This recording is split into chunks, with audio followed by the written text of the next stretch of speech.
Divide के बाद multiply. ठीक। तो ये आपका डिवीजन हो गया, एडिशन और फ्लोर डिवीजन, सब्ट्रैक्शन। ठीक। उसके बाद अगर हम मल्टीप्लाई करना चाहें तो किसी भी वैल्यूज को हम आपस में मल्टीप्लाई करके रिजल्ट प्रोड्यूस कर सकते हैं, एस्टेरिस्क सिंबल का यूज करके। तो हम इस 6 और 5 को मल्टीप्लाई करके ऐसे अप्लाई कर सकते हैं ऐसे। ठीक। नेक्स्ट, अगर हम वही चीज, इसको बोलते हैं एक्सपोनेंशियल। तो इसमें एक और होता है, डबल एस्टेरिस्क लगाने से क्या होता है, किसी भी नंबर का वो एक्सपोनेंट वैल्यू कैलकुलेट करता है। जैसे मैंने लिखा यहाँ पे ए, एंड देन एक्सपोनेंट ऑपरेटर जिसको बोलते हैं, ये डबल एस्टेरिस्क हो जाता है, एक्सपोनेंट ऑपरेटर है। और मैंने लिख दिया 2। ठीक। तो ए पावर ऑफ थ्रू 2 हो जाएगा। ठीक। Sorry, power of 2। तो ए आपका क्या है, ए की वैल्यू क्या है, 6 है, और उस पे पावर ऑफ 2, इसका आपका वैल्यू क्या हो जाएगा, 36 हो जाएगा। ठीक है। तो हम जितना रखना चाहे रख सकते हैं। जैसे मैंने पावर ऑफ 3 कर दिया, तो पावर ऑफ 3 कितना होगा, 216 हो जाएगा। फिर अगर पावर ऑफ 4 कर सकते हो तो फिर आपका 4 टाइम मल्टीप्लाई होगा ए। ठीक। तो 1296 होगा। इस तरीके से आप क्या, ये आपका फर्स्ट वैल्यू होता है, और जो लास्ट में लिखते हैं वो एक तरह से पावर ऑफ उस वैल्यू की, जो ए है उसकी वैल्यू पावर होती है। तो ये आपका power a to the power of 2, a to the power of 3 and a to the power of 4, ये आपका। तो इस तरीके से हम यूज कर सकते हैं एक्सपोनेंशियल, फ्लोर डिवीजन, जो आपको इंटीजर में कैलकुलेट करके देता है वैल्यूज आउटपुट डिवीजन, और ये आपको कैलकुलेट करके देता है। ठीक। और फिर एक ऑपरेटर बचा हमारे अरिथमेटिक कैटेगरी में। एक और होता है जो किसी भी वैल्यू को रिमाइंडर निकालता है। जैसे मैंने यहाँ पर डिवाइड किया, मॉडुलस लिखते हैं, तो मॉडुलस लिखा और मैंने कहा कि 2 से मुझे डिवाइड करना है, और 2 से डिवाइड करने के बाद जो रिमाइंडर बचेगा वो मुझे आउटपुट में चाहिए। तो 2 से अगर ए के अंदर 6 है, अगर मैं 2 से डिवाइड करूंगा तो मेरे पास क्या वैल्यू बचेगी, 0, रिमाइंडर 0। पूरी तरह से वो कम्प्लीटली डिवाइड हो चुका है, तो वो हमारे पास 0 बचेगा। अगर मैंने लिखा यहाँ पे ए, और ए के अंदर 6 है, तो अगर मैं 7 से डिवाइड करूंगा तो वो 6 एज इट इज उसको डिफाइन कर दे, क्योंकि वो छोटा है और 6 7 से डिवाइड नहीं हो सकता। तो वो पूरा का पूरा रिमाइंडर ही आपका 6 रिमाइंडर में आ जाएगा। ठीक है। तो मॉडुलस क्या कैलकुलेट करता है, रिमाइंडर। ये आपका एक्सपोनेंट वैल्यू जो पावर वैल्यू कैलकुलेट करता है। देन ये मल्टीप्लीकेशन, या आपका होल नंबर रिजल्ट में डिवीजन देता है। एंड देन ये डिवीजन आपका पॉइंट्स में, डेसिमल्स में देता है। एंड देन ये सब्सट्रैक्शन, माइनस, जो आपका सब्सट्रैक्ट करता है किसी भी दो वैल्यूज को। तो इसमें देखो हमको दो ऑपरेंड्स की जरूरत पड़ रही है, कभी भी कुछ भी हम ऑपरेटर्स यूज कर रहे हैं, दो ऑपरेंड्स की जरूरत पड़ती है। तो इस तरह के ऑपरेटर्स को हम क्या बोलते हैं, जो ऑपरेटर्स दो ऑपरेंड्स के साथ काम करता है उसको बाइनरी ऑपरेटर या बाइनरी ऑपरेटर, या कह सकें एक तरह से अरिथमेटिक ऑपरेटर। बहुत सारे ऑपरेटर्स होते हैं जो बाइनरी ऑपरेटर कैटेगरी में आते हैं। तो बाइनरी मीन्स कि जब हम दो ऑपरेंड्स के साथ किसी ऑपरेटर को यूज करते हैं तो उनको हम बाइनरी ऑपरेटर बोलते हैं। ठीक। हमारा है लॉजिकल ऑपरेटर। ठीक। लॉजिकल में आपके एक तरह से फर्स्ट आपका क्या होता है, कंपैरिजन ऑपरेटर होता है। लॉजिकल में दो ग्रुप होते हैं, एक कंपैरिजन वाले किया जाता है, और कंपैरिजन के साथ साथ हम यूज करते हैं लॉजिकल ऑपरेटर। ठीक। तो ये आपका कंपैरिजन ऑपरेटर है, कंपैरिजन करने के लिए कि हम एक वैल्यू को दूसरे वैल्यू से कंपेयर करें। तो जो कंपैरिजन ऑपरेटर होता है वो भी एक तरह से क्या होता है, किस तरह का ऑपरेटर होता है, बाइनरी ऑपरेटर होता है, जो दो ऑपरेंड्स के बीच में कंपैरिजन करता है, दो वैल्यूज को कंपेयर करता है। ठीक है।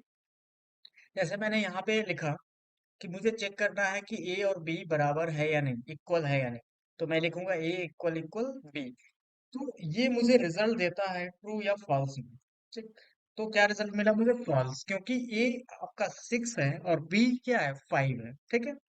अगर वही मैं लिखता हूं ए नॉट इक्वल बी, तो मुझे रिजल्ट क्या मिला, ट्रू, क्योंकि हमारा ए नॉट इक्वल बी है तो सही है, क्योंकि दोनों इक्वल है ही नहीं। ए आपका 6 है और बी क्या है हमारा 5 है, तो इस तरीके से ये आपका रिजल्ट ट्रू दे रहा है। और जब रिजल्ट आपका कंडीशन मैच नहीं होता तो वो फॉल्स देता है, जब इक्वल नहीं है तो फॉल्स, और इक्वल नहीं है तो यहाँ पर इक्वल नहीं हम ही चेक कर रहे हैं, तो ये आपका ट्रू हो गया। देन फिर मुझे चेक करना है कि ये ग्रेटर देन है बी से, तो हाँ, बड़ा है, क्योंकि ए आपका 6 है और बी आपका क्या है, 5। ठीक। देन उसके बाद अगर हमको चेक करना हो कि ए ग्रेटर देन और इक्वल टू बी, तो ग्रेटर देन और इक्वल टू बी चेक करना हो, तो या तो ग्रेटर देन हो तब भी वो ट्रू रिटर्न करेगा, या तो इक्वल हो तब भी वो रिटर्न करेगा। तो ये आपका रिटर्न करेगा क्या, ट्रू, क्योंकि यहाँ पे ग्रेटर देन है, तो वो ट्रू रिटर्न कर जाएगा। उसके बाद हम चेक करेंगे कि अगर मुझे चेक करना हो क्या, लेस देन, क्योंकि ए लेस देन बी है या नहीं, तो ये लेस देन का सिंबल है कि हम चेक कर रहे हैं कि पहला वाला छोटा है दूसरे वाले से। अगर छोटा है तो वो ट्रू रिटर्न करेगा, नहीं छोटा है पहला वाला तो वो फॉल्स रिटर्न करेगा। तो यहाँ पे पहला वाला छोटा नहीं है तो ये फॉल्स रिटर्न होगा, आपका फॉल्स आउटपुट आएगा। क्लियर। नेक्स्ट, फिर उसके बाद क्या होता है, लेस देन और इक्वल टू बी, तो या तो लेस देन हो या तो इक्वल हो बी। तो ना ही लेस देन है ना ही इक्वल है, तो क्या होगा, आपका रिजल्ट फॉल्स ही आएगा इसमें भी। ठीक। तो इसमें इतने कंपैरिजन ऑपरेटर होते हैं, एक इक्वालिटी चेक करने के लिए, एक नॉट इक्वल चेक करने के लिए, एक ग्रेटर देन, ये आपका ग्रेटर देन इक्वल, ये लेस देन, और ये लेस देन और इक्वल। ओके, ये हो गया आपका कंपैरिजन ऑपरेटर, जो दो वेरिएबल्स या दो वैल्यूज को ही चेक करने के लिए यूज किए जाते हैं। अब जरूरी नहीं है दोनों वेरिएबल ही, एक वेरिएबल हो सकता है दूसरा वैल्यू हो सकता है, या दोनों वेरिएबल हो सकते हैं, या पहला वैल्यू दूसरा वेरिएबल, इस तरीके से वो चेंज हो सकते हैं। ठीक है। नेक्स्ट, अब हम आते हैं कंबाइंड लॉजिकल एक्सप्रेशन के साथ, जैसे कि जिसमें एंड, नॉट और आउट। ठीक। तो ये ऑपरेटर एक तरह से कीवर्ड होता है, जो हम सिंबल नहीं कर सकते, इसको कीवर्ड बोल सकते हैं। ये ऑपरेटर एक तरह से कीवर्ड की तरह से होता है, जिसको दो कह सके कंडीशंस के बीच में लगाया जाता है, दो कंडीशंस को कंबाइन करने के लिए लगाया जाता है। जहाँ मान लो अगर मैंने यहाँ पे एक कंडीशन, ये एक कंडीशन बोला जाता है। ठीक। जो हम कंपैरिजन करते हैं वो एक कंडीशन माना जाता है, जैसे कि मैंने कहा कि ए इक्वल इक्वल 5। ठीक। और मैंने कहा and A less than b. Okay. तो इसमें ये चेक करता है कि अगर ये भी सही है और ये भी सही है, तब जाके आपको क्या रिजल्ट मिलेगा, ट्रू मिलेगा, दोनों अगर सही है। ठीक। क्योंकि अगर दोनों में से कोई एक गलत हो जाता है तो आपको फॉल्स रिजल्ट मिलता है। जैसे कि आप यहाँ पे मैं पहले वैल्यू असाइन कर लेता हूँ 5, ए इक्वल 5, ए एंड बी। ए के अंदर मैंने लिख दिया 4 और बी के अंदर मैंने लिख दिया 9। तो ए इक्वल 4 हो गया, बी इक्वल 9 हो गया। अब मैं यहाँ पे चेक कर रहा हूँ, ए इक्वल इक्वल 4 और and A less than B, तो क्या रिजल्ट मुझे मिलेगा, ट्रू, क्योंकि ए इक्वल इक्वल 4 है। हाँ, तो हाँ, ए के अंदर क्या है, 4 है, पहला कंडीशन ट्रू। देन दूसरा कंडीशन क्या है, ए लेस देन बी। तो ए आपका लेस देन बी है, मतलब ए की वैल्यू 4 है और बी की वैल्यू 9 है। तो ए हमेशा आपका क्या है, यहाँ पे छोटा है बी से। तो दोनों कंडीशन ट्रू हुए। जब दोनों कंडीशन ट्रू हुए तो आपका ट्रू रिजल्ट मिला। लेकिन अगर मैंने वही क्या किया, यहाँ पे लिख दिया, ये कंडीशन कुछ और कर दिया, तो ये गलत हो जाएगा, मतलब ये फॉल्स रिजल्ट देगा और ये ट्रू देगा रिजल्ट। ठीक। तो अगर एक फॉल्स हो गया तो क्या रिजल्ट आपका आएगा, देखो, फॉल्स आ गया। ओके। ये कंबाइंड रिजल्ट देता है। तो जब तक दोनों आपके मल्टीपल कंडीशन, आप यहाँ पे और भी कंडीशन ऐड कर सकते हो, ऐड करके एक और कंडीशन डाल सकते हो। तो आप कोई भी लिमिटेशन नहीं है कितने कंडीशन आप कंबाइन करते जाओगे। ठीक। तो एंड का मतलब वो होता है कि जब तक आप दोनों कंडीशन सेटिस्फाई नहीं होता, ट्रू नहीं रिजल्ट देता, तब तक वो ट्रू रिजल्ट आपको नहीं आता। ठीक। तो ये दोनों ट्रू हैं तो आपको ट्रू मिला, अगर कोई एक गलत हो जाता है, फॉल्स हो जाता है, तो आपका फॉल्स हुआ। ठीक है। फिर अब उसके बाद क्या होता है और क्या करता है, तो यहाँ पे हम ये डिफाइन कर लेते हैं, ए इक्वल इक्वल 4, और मैंने लिखा और देखो, तो अगर यहाँ पे मैंने लिखा था A equal equal 4 and A less than B, तो यहाँ पे ट्रू आ रहा था, मतलब दोनों सही थे तब भी ट्रू आ रहा था। तो यहाँ पे चेक करें और में, तो इसमें दोनों सही रहेंगे तब भी ट्रू आएगा। और अगर मैंने यहाँ पे ये लिख दिया, ठीक, और इसकी जगह पे मैंने क्या लिख दिया, एंड की जगह पे और कर दिया, कंडीशन जो फॉल्स वाला ये कंडीशन है, इसमें मैंने एंड की जगह पे और कर लिया, तो हमारा रिजल्ट क्या आएगा, ट्रू आएगा। क्यों? क्योंकि ये तो फॉल्स हो रहा है लेकिन ये वाला तो ट्रू हो रहा है, मतलब कोई एक कंडीशन अगर ट्रू होता है और वाले लॉजिक में, तो और क्या करता है कि कोई एक सही है, अगर सारे गलत हैं तब जाके फॉल्स को रिटर्न करता है, इसमें दोनों सही हैं, इसमें एक सही है। अगर ये भी गलत होता तो आपका रिजल्ट फॉल्स होता, जैसे कि मैंने कहा ए इक्वल इक्वल 8, तो ए इक्वल इक्वल 8 है नहीं, तो जब नहीं है तो ये भी फॉल्स हो गया, और ना ही ग्रेटर देन बी है, तो आपका रिजल्ट क्या आएगा, फॉल्स, मतलब जहां पे दोनों फॉल्स हुए वहां पर आपका रिजल्ट फॉल्स। ठीक, तो कंबाइंड रिजल्ट एक देता है आपके मल्टीपल कंडीशन। ठीक है, तो आप नोट कर सकते हो कैसे अप्लाई करना है आपको यहाँ पे। पहले आप वैल्यूज रख लेना, उसके बाद ये आपका अप्लाई कर लेना।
हो गया। अब आते हैं कि नॉट कैसे यूज करना है आपको। तो नॉट कैसे यूज करना है, तो नॉट एक तरह से आपका क्या होता है, रिवर्स करता है किसी भी कंपैरिजन को या कंडीशंस को। तो जैसे हमने लिखा ये मॉडुलस 2 इक्वल इक्वल 0, कि हम 2 से डिवाइड करें और उसका कंपैरिजन रिमाइंडर क्या हो, 0 आना चाहिए, तो हम यहाँ पे चेक करते हैं, तो यहाँ ट्रू आ रहा है क्योंकि ए के अंदर क्या वैल्यू है, 4 है, और जब हम 2 से डिवाइड करेंगे तो क्या रिजल्ट आएगा, ट्रू। ठीक, लेकिन मैं अगर उसके पहले लिख दूं not modulus 2 equal equal 0 not, तो जब नॉट लिख दूंगा तो उसको रिवर्स कर देता है, उस कंडीशंस के जो भी रिजल्ट आ रहे हैं, तो उसको मैंने कहा कि रिमाइंडर 0 नहीं आना चाहिए, अगर आ रहा है तो क्या है, फॉल्स। ठीक है, क्लियर। तो जब भी कोई कंडीशन होता है उसको अगर रिवर्स ऑर्डर में करना, ट्रू आ रहा है तो फॉल्स में कन्वर्ट करना, फॉल्स आ रहा है तो ट्रू में कन्वर्ट करना है, तो उसके लिए हम नॉट लगाते हैं। ठीक है, रिवर्स ऑर्डर के लिए या रिवर्स कंडीशन के लिए। ओके, प्रेसिडेंस नोट कर लेना। प्रेसिडेंस का मतलब कि प्रायोरिटी, कि इसमें किस तरीके से कैलकुलेट होता है, तो इसको पेमडॉस बोलते हैं। जैसे बॉडमॉस होता है ना, इसमें पेमडॉस होता है, parenthesis exponential multiplication division addition as subtraction. इसी सीक्वेंस में वो एग्जीक्यूट करता है, पहले जो पैरेंथेसिस के अंदर है उसको एग्जीक्यूट करता है, उसके बाद वो एक्सपोनेंशियल को प्रायोरिटी देता है, उसको एग्जीक्यूट करता है, देन डिवीजन, देन एडिशन, उसके बाद सब्सट्रैक्शन। हाँ, अरे अरिथमेटिक प्रॉब्लम्स को सॉल्व करने का जो इक्वेशन होता है, जैसे बॉडमॉस पढ़ा है, बॉडमॉस मैथ्स में। मैथ्स में बॉडमस नहीं पढ़ा? ब्रैकेट्स, ये सब होते हैं, ब्रैकेट्स पैरेंथेसिस ये सब होता है। तो सेम वही चीज इसमें पेमडॉस बोला जाता है।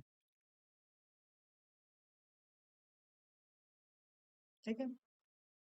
तो इसको प्रेसिडेंस बोलते हैं कि किसको पहले कैलकुलेट करता है। तो पहले आपका पैरेंथेसिस के अंदर जो है उसको एग्जीक्यूट करता है, कैलकुलेट करता है, देन एक्सपोनेंशियल निकालता है, फिर उसके बाद मल्टीप्लिकेशन निकालता है, देन डिवीजन। जैसे कि अगर आपके पास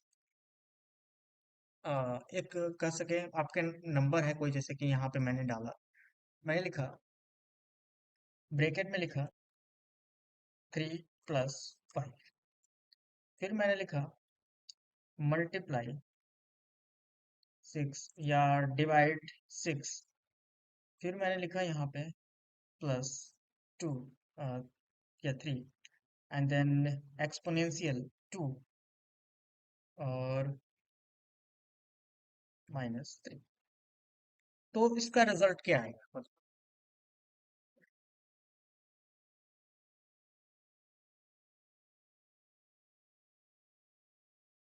अब वो कैसे कैलकुलेट कर रहा है, पहले किसको कैलकुलेट करेगा ये बताओ। पहले 3 + 7 होगा।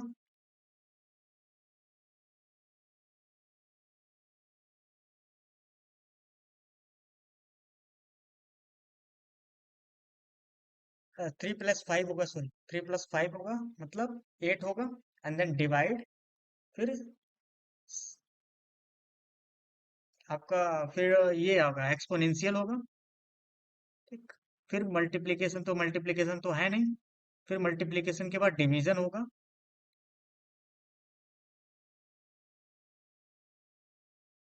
उसके बाद आपका एडिशन होगा, लास्ट में सब्सट्रैक्शन होगा। ठीक है। कैलकुलेट करो। तो हमने पाइथन ऑपरेटर में अरिथमेटिक, पहला जो है अरिथमेटिक ऑपरेटर हमने पढ़ लिया था।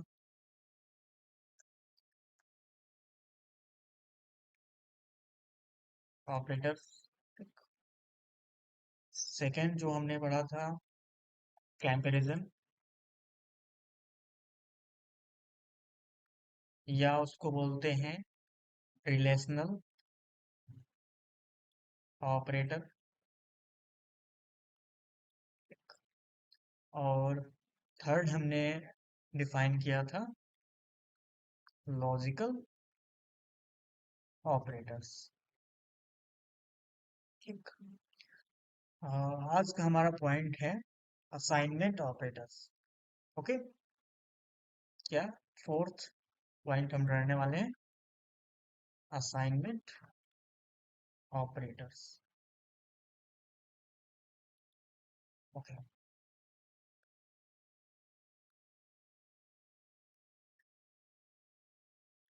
फोर्थ असाइनमेंट ऑपरेटर्स, इसमें और भी ऑपरेटर्स आते हैं, मैं नोट डाउन करा देता हूँ आपको।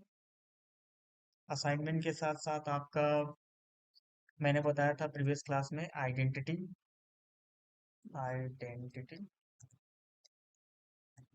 ऑपरेटर्स, ऑपरेटर एक ही होता है आइडेंटिटी ऑपरेटर। देन फिर membership operator, membership operator. Clear. तो फिफ्थ ये हो गया, एंड सिक्स्थ। क्लियर। जिसमें हम फोर्थ हम पढ़ने वाले हैं। तो फोर्थ असाइनमेंट, असाइनमेंट का मतलब कि हम किसी भी वेरिएबल में कोई वैल्यू हम पुट करने वाले हैं, तो उसके लिए असाइनमेंट की जरूरत पड़ती है। जैसे मैंने यहाँ पे दिख रहा है आपको? क्लियर। तो ए में जब हम किसी वैल्यू को, जैसे ये एक वेरिएबल है, ठीक, और जैसे कि पाइथन में क्या होता है, किसी पाइथन में वेरिएबल डिक्लेयर करने के लिए कोई कीवर्ड की जरूरत नहीं पड़ती है, बस हम आइडेंटिफायर लिखते हैं और उसमें कोई वैल्यू पुट कर देते हैं तो वेरिएबल डिक्लेयर हो जाता है। ठीक। तो डिक्लेयर और असाइनमेंट का दोनों का स्टेटमेंट सेम होता है। ठीक है। लेकिन जब फर्स्ट टाइम किसी वेरिएबल में कोई वैल्यू असाइन करता है तो उसी टाइम उसको डिक्लेयर्ड भी माना जाता है कि वो डिक्लेयर हो गया वेरिएबल। ठीक है। तो ये वेरिएबल इस टाइम डिक्लेयर्ड भी हो गया, और इसमें वैल्यू जो हमने पुट की है किसके थ्रू, इक्वल असाइनमेंट ऑपरेटर के। और डबल इक्वल क्या होता था, कंपैरिजन या आपका रिलेशनल ऑपरेटर माना जाता है जब हम डबल इक्वल यूज करते हैं, तो वो कंपेयर करता है और रिजल्ट में आपको ट्रू या फॉल्स देता है। अगर मैं इक्वल लिखूं तो ये असाइन कर, ठीक है, क्लियर। तो इसको अगर मैं रन करूं तो ए इक्वल 6 होगा, और जब मैं प्रिंट करूंगा ए को, तो हमको क्या रिजल्ट मिलेगा, 6, ठीक। नेक्स्ट डिफाइन करें। लेकिन अगर आपको, जब हम मिक्स करते हैं अरिथमेटिक ऑपरेटर और जो असाइनमेंट ऑपरेटर को जो मिक्स करते हैं उसको हम बोल सकते हैं अरिथमेटिक असाइनमेंट। जैसे कि ए के अंदर ऑलरेडी हमारे पास क्या है, 6 है, और मैंने लिखा ए प्लस इक्वल 1, ठीक, या 5, जो भी लिखा। उसके बाद हम अगर प्रिंट करते हैं इसकी वैल्यू, ए की वैल्यू, तो हमको क्या रिजल्ट मिलेगा, 7, ठीक, क्योंकि पहले 6 था। उसके बाद क्या हुआ, मैंने +1 किया तो वो 6 हो गया, एक ही वैल्यू। +5 करोगे तो क्या होगा, जो ऑलरेडी वैल्यू है उसी में वो ऐड ऑन होगा, तो क्या है, 6 में 5 ऐड होगा, वो +1, ठीक है। देन इसी तरीके से आप और भी ऑपरेटर्स का यूज कर सकते हैं, जैसे मैंने लिखा ए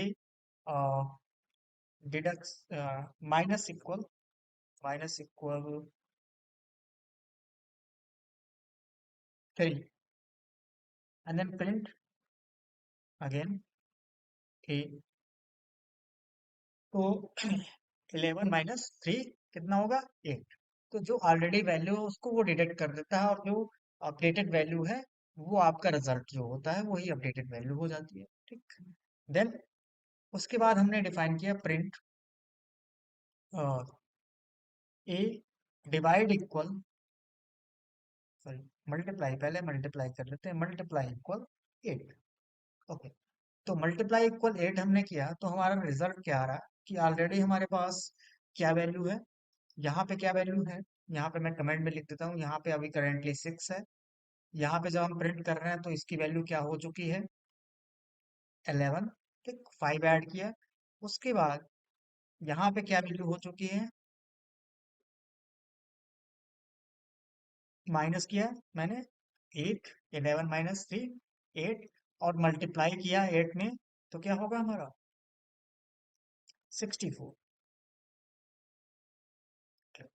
नेक्स्ट अगर मैं डिवाइड कर रहा हूँ तो मैंने लिखा 8 डिवाइड इक्वल 5, तो क्या रिजल्ट मिलेगा यहाँ पे, तो प्रिंट करके यहाँ पे चेक कर सकते हो। तो प्रिंट करके मैंने यहाँ पे ए की वैल्यू चेक की, तो देखो यहाँ पे, इसको प्रिंट नहीं किया मैंने, 64 आना चाहिए यहाँ पे, 64।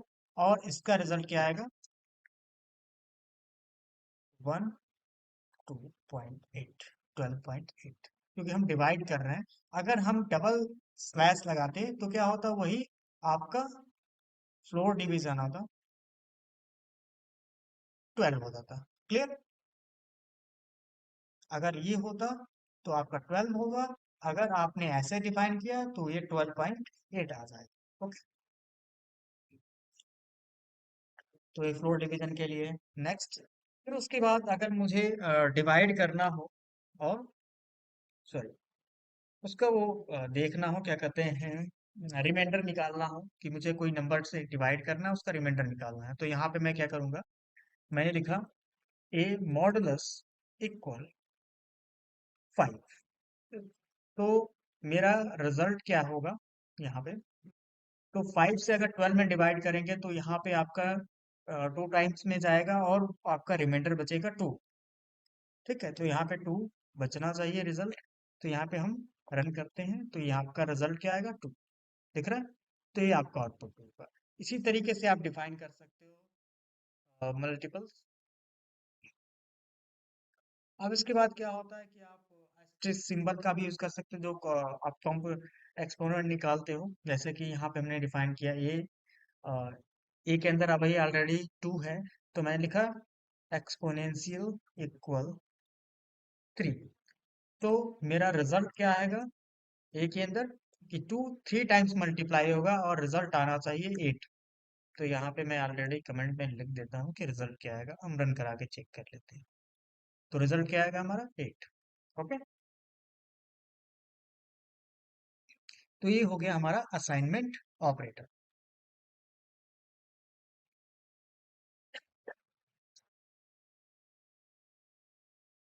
नेक्स्ट हम डिफाइन करने वाले हैं फिर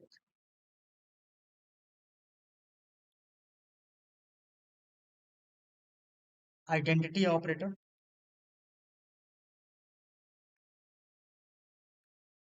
आइडेंटिटी ऑपरेटर, इसमें क्या होता है कि आपके किसी वजह से मैंने किसी वेरिएबल को डिफाइन किया, जैसे मैंने यहाँ पे लिखा ए इक्वल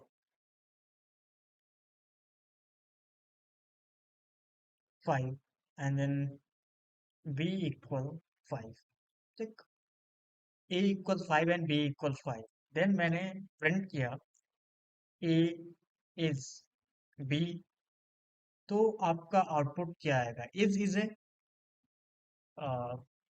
कर सके आप is and is not is a identity operator. Is not, is and is not.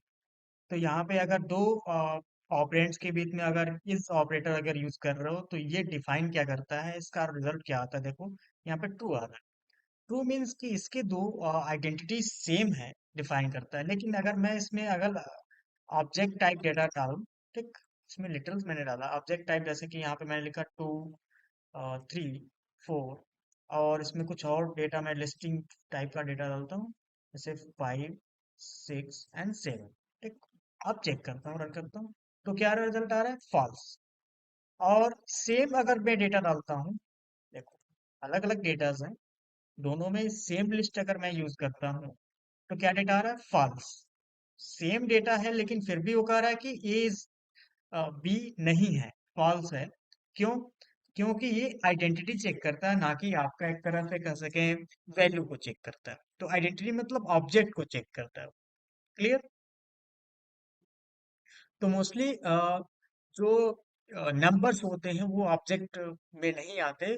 Mostly object में या लिस्टिंग या कह सके लिस्ट ऑब्जेक्ट और इटरेबल ऑब्जेक्ट्स होते हैं। ठीक है, तो इसलिए आपका वो ट्रू डिफाइन कर रहा था। अब देखो यहाँ प्रिंट ए इज बी, क्या है आपका? फॉल्स है। ठीक है, लेकिन अगर हमको ट्रू रिजल्ट चाहिए तो उसके लिए करना क्या होगा, देखो मैंने लिखा बी इक्वल ए कर दिया, मतलब बी में किसको असाइन कर दिया? ए को असाइन कर दिया। अब मैं प्रिंट करूं तो मैंने लिखा यहाँ पे ए इज बी, सेम वही। अब आउटपुट अगर हम देखना चाहें तो यहाँ पे लिख सकते हैं असाइन करने के बाद तो बी के अंदर क्या आ गया? ए की वैल्यू आ गई। वैल्यू के साथ साथ उसका इंस्टेंस भी आ जाता है। तो जब इंस्टेंस हो जाता है तो दोनों की आइडेंटिटी सेम हो जाती है कि बी के अंदर भी ए ही असाइन है। तो ए और बी दोनों सेम है। ए इज बी आपका क्या है? ट्रू है। ओके, तो यहाँ पे आपका अभी क्या है, फिलहाल के लिए क्या होगा? फॉल्स होगा, क्योंकि वो अलग अलग इंस्टांस हो जाएंगे। और यहाँ पे जब हम असाइन करेंगे उसी वेरिएबल को उसके अंदर, दूसरे वेरिएबल्स को, तो दोनों का इंस्टांस सेम होगा। तो ये क्या होगा? दोनों की आइडेंटिटी सेम मानी जाएगी। ठीक, देन अगर यहाँ पे आपको चेक करना हो रिवर्स ऑर्डर में तो नॉट यूज किया जाता है, इज नॉट। तो मैंने लिखा ए इज नॉट बी, तो इसका रिजल्ट क्या आएगा? ट्रू आएगा।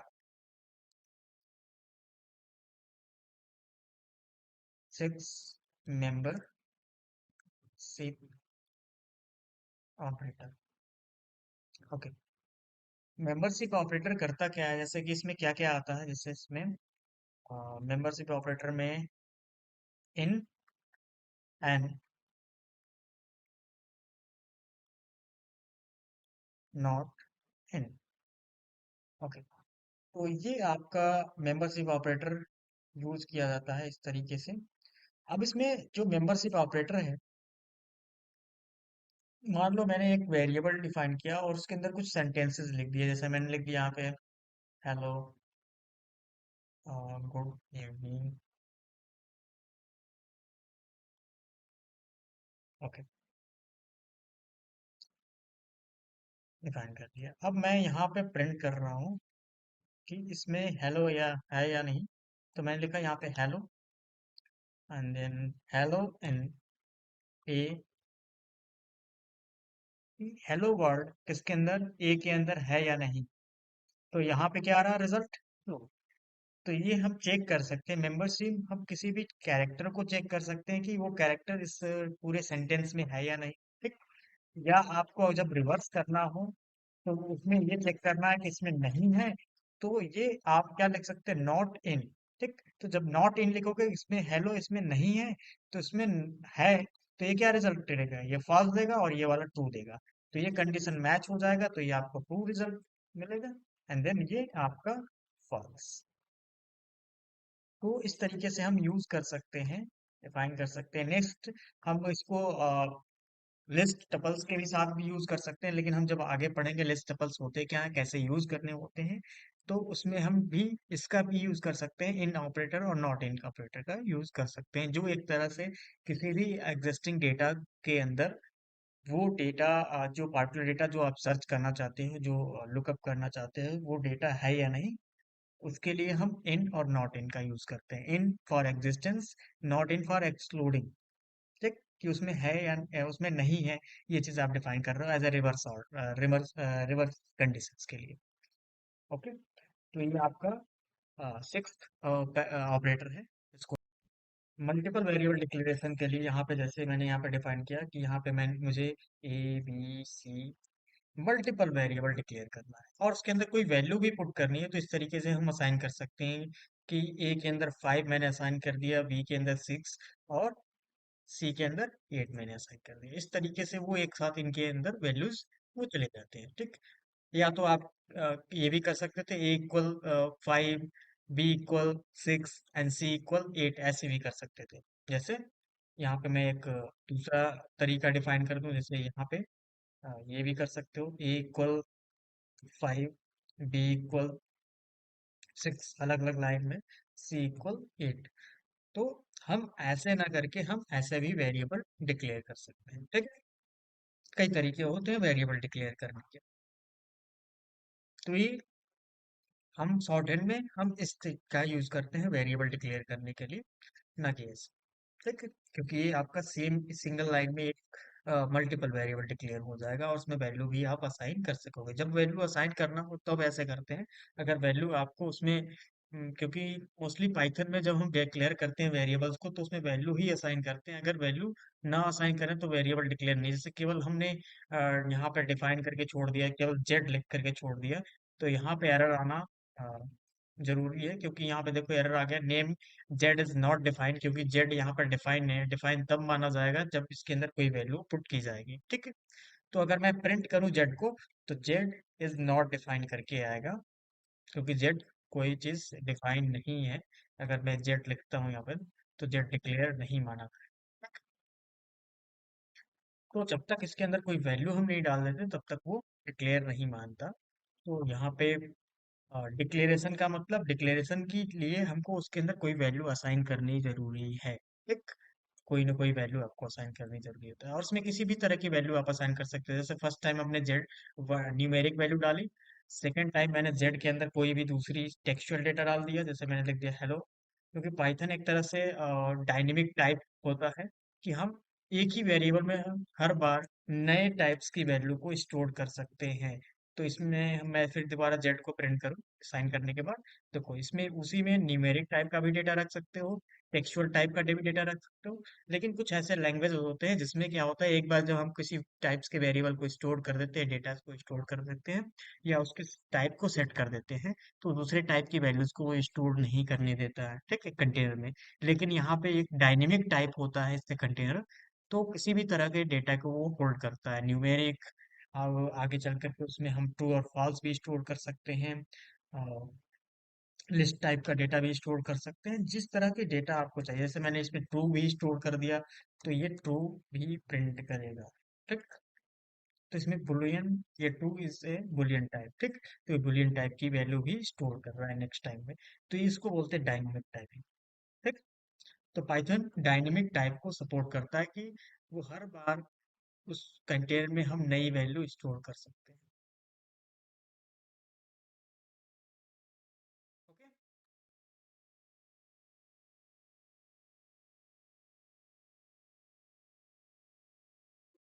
इतना रन लेते हैं वेरिएबल्स के बारे में एक डेढ़ से। नेक्स्ट क्लास में हम स्ट्रिंग और स्ट्रिंग फंक्शंस पढ़ेंगे, ठीक है।